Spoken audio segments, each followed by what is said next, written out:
when I was finishing college, I remember having a conversation with my dad. I'm, just graduated from college, and I'm trying to figure out what I'm going to do with the rest of my life. Now that I'm a grown up, and my dad was a physician, and I asked him, "Dad, what do you like about being a doctor? What do you not like about being a doctor?" And he said the things he liked about being a doctor were the things I would expect, being able to help people, that sort of stuff.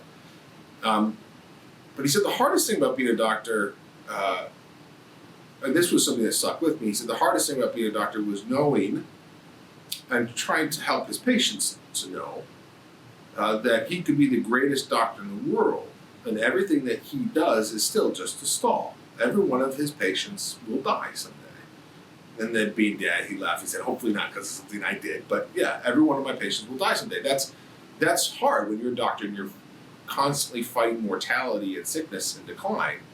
But that's the reality of life. And I remember that story, and that story came back to me in a particular way when my own dad got sick with terminal cancer.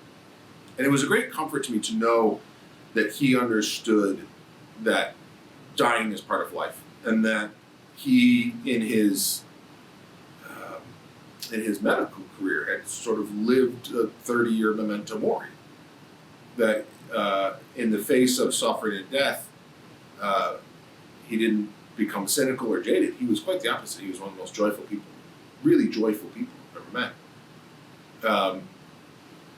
And that was a great comfort to me as he got sick, and it helped me, and I think it helped the rest of my family to face losing him with a bit more of the courage that he taught us. So, thanks, Dad.